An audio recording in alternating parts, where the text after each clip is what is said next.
Let's talk about reinvention after the age of 40 or 50 or 60 or 70 or 80.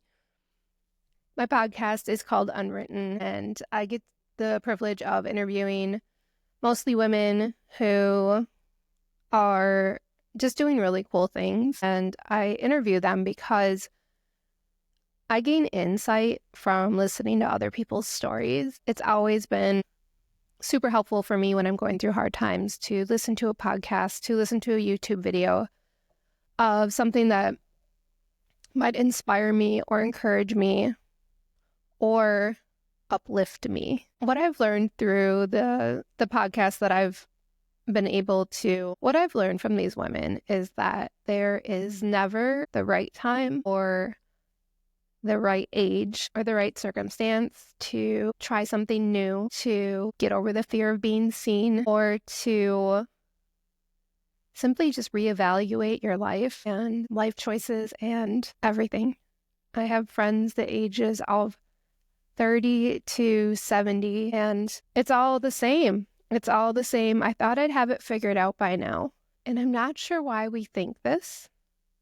Maybe it's TV. Maybe it's because it wouldn't be my mom, but my grandparents, they had life seemingly more figured out. Now, with these women today, these amazing, awesome women that are blazing the trail for women like me, and then the next generation under me, women in their 30s and below, it's that it's never too late to change, but it takes an incredible amount of courage to change, to make a choice, to start a new career, there's so many, get divorced. I've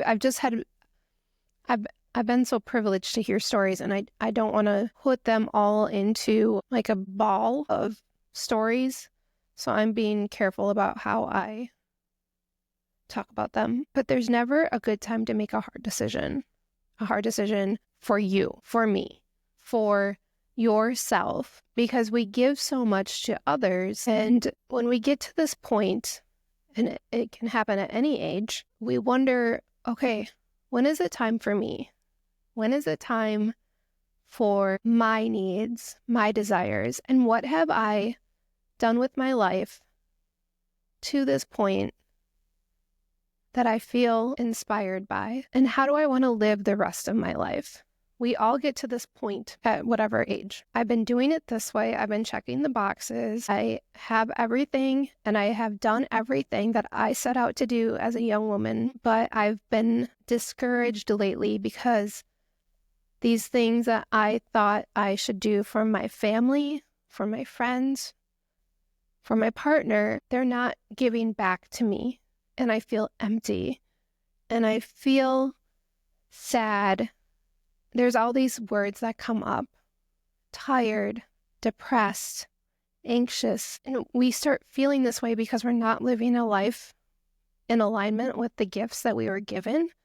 We're not living a life for ourselves. We're living a life for what we perceive the people around us need and want from us. And we don't have to do that.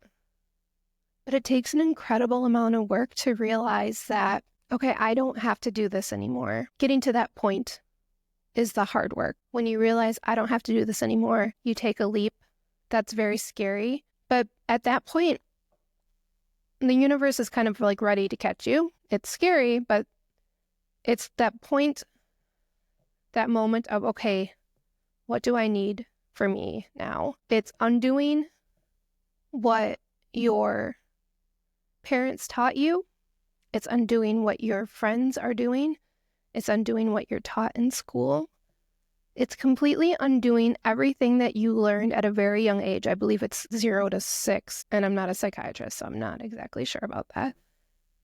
But we've been given all these lessons and all these tests, and we've absorbed so much information on how we should act and how we should be from those very early ages. And when you start to question that, shit, maybe this isn't for me. Maybe what I was absorbing from 0 to 6 was somebody else's lessons. And I'm not here to repeat my lineage's problems. I'm here to grow to love and to be loved. And so instead of taking on the problems of our parents, instead of taking on the problems of the people around us, we can kind of start realizing that my family created me through the lines, through the lineages, to be right here, right now. And this moment is a gift. And I should be taking this gift and living the best damn life that I could be living. That is exactly where I like to meet people, because that means that they've tried all the other things. They've tried to work on themselves. They've tried to work on their marriages. They've lost the weight. They've gained the weight. They've changed their hair color. They've done their nails. They've done everything that they can do possibly to stay exactly where they're at. And they realize that they aren't happy, that this isn't their life that they are living, that they are living somebody else's life. And in my podcast, when I interview these women, mostly women, it's such an amazing experience to just sit back and listen to their power and their strength, because they just own it. They went through the fire and they came out torched. They came out bruised and battered, but they came out as their own true beings. So I've had women that have had to make the choice to pull the plug on somebody. I've had women that went through career changes. They've been through cancer. They've been through car accidents and homelessness and addiction. And they all at one moment decided, okay, this is enough. And now I live on my own terms. And I would like to think of myself as one of those women as well. And I think I am. I think I've survived the teen mom. I've survived abuse.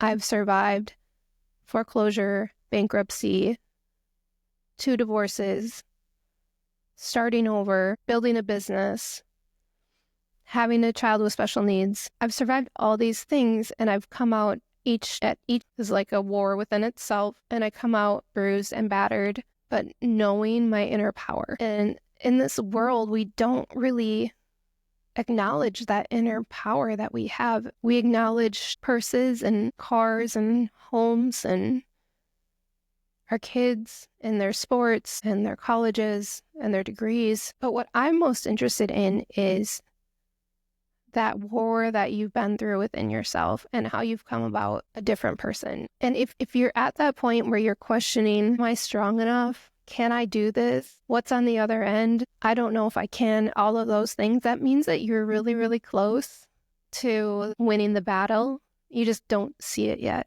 Because it's that moment, it's those moments that lead up to this free fall. And the free fall, you're going to be caught by the universe. You're going to be caught by a whole new frequency, a whole new world, by a magic carpet. If we're talking about Aladdin, you're going to be caught. Because what happens when you're going through this really hard stuff is that your frequency is changing and your views are changing. And this is fact that when we change what we're looking for, we find what we're looking for.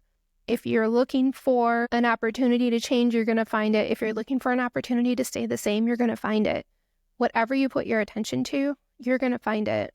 And I know this is true because I've been through it a million times, and I will probably keep doing it a million times over. Because every time I walk into battle, every time I face that unknown, I learn something about myself. My view changes, my destiny changes, and my frequency changes. So keep going. Don't stop. You're like so close. You got this. And I hope you like this video. Like, comment, and subscribe. Thank you.